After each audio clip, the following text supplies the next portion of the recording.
Hello, and welcome back to Rethinking Death.life, the podcast that explores life, loss, and the legacies we leave behind.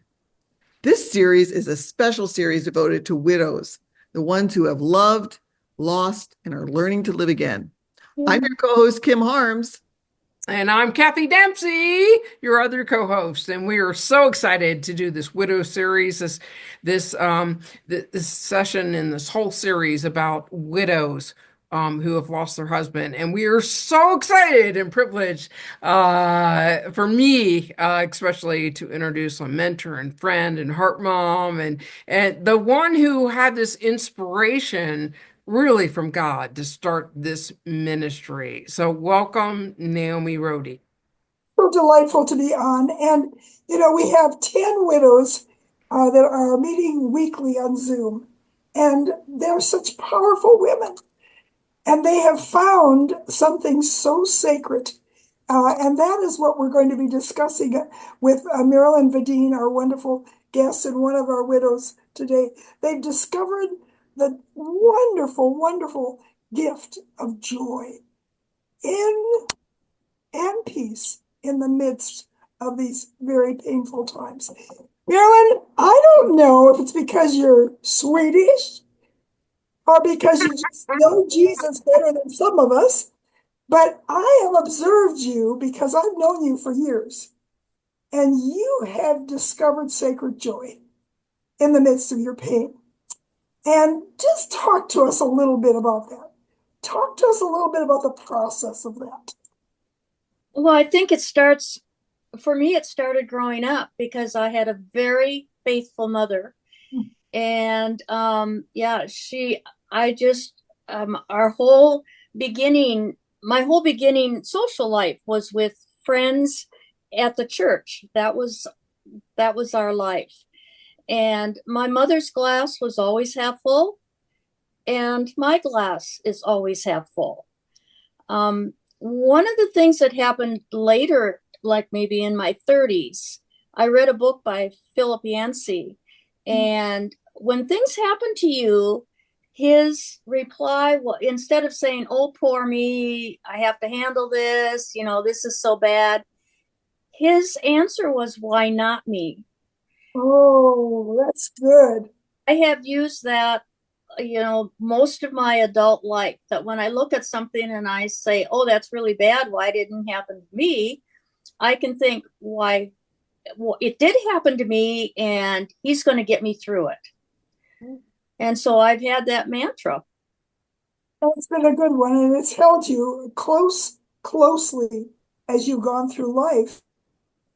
And tell us how that affected you after Jim died.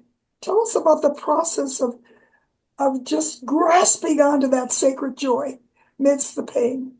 I think it was recognizing that he was gone, saying, "Oh, it's okay, Lord, you keep on guiding me. I'm going to be all right." I have people around me who supported me, who helped me with my grief and said, "You're okay." And of course, all the Bible verses, and I had facilitated hospice grief groups, so I kind of knew what I should be doing, even though I didn't always do it. But having the people around me that guided me were very important. Yeah. There's so many verses in scripture that we could refer to at this point, but the one that I love from Habakkuk is even hard to say, is in Habakkuk 3:17 and 18, and it says, "Even in the worst of times, when everything seems dark, I will choose to be joyful in the God of my salvation." It is so powerful. I will choose joy. And wow. I always went to the and I don't even know what verse it is, but joy comes in the morning, and be glad in it. And so I would wake up to those kinds of things. And then I did keep busy. Um, Now, have you done some of the grief work before you came into our group at all? yes, I had facilitated grief support groups back in the 80s and into the 90s. And I knew how important it was to have support and to be able to talk through your emotions and what was hard for you. Because you do bare your soul during that time. Sure, sure, Yeah. sure. And how have you felt that you've been embraced in this group? And how have you felt you could embrace others in this group? Well, I'm the longest widow in the group, and I do realize that the grief does your memories never go away, but the grief does dissipate. So I was able to say, you will get over that, and it's okay, but joy comes in the morning, and and help them in that way.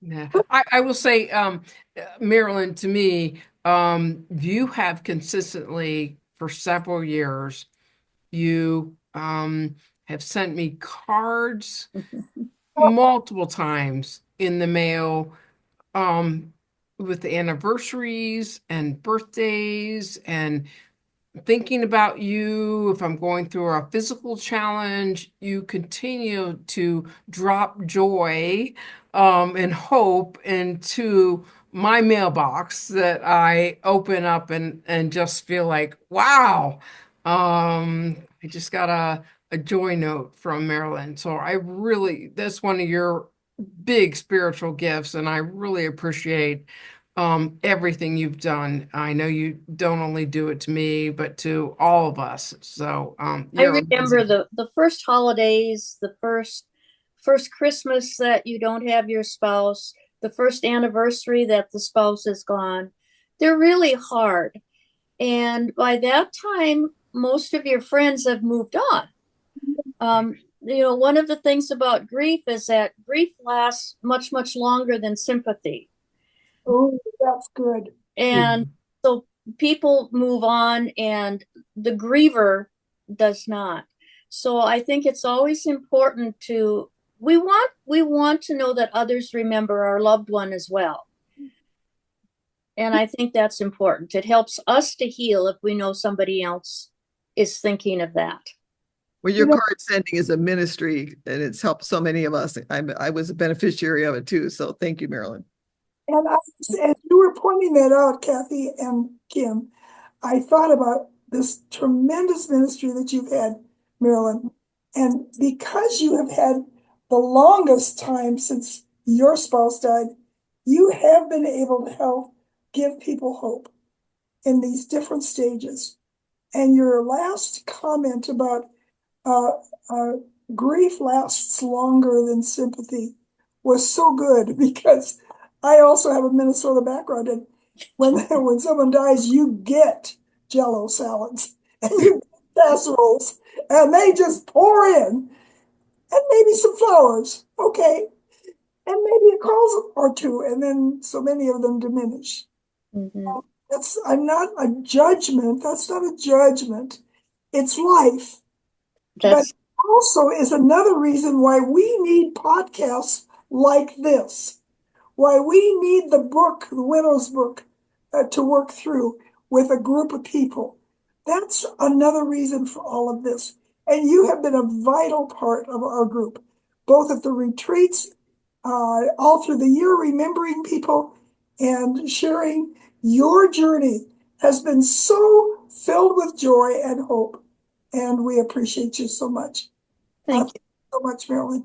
Absolutely, Marylen and Naomi, thank you so much. What a privilege to have you on the podcast today. And we'd like our listeners, if you want to look up the book Naomi and the Widows Club, go to Amazon, and it is an incredible book to help you or anyone that you know who may be going through widow.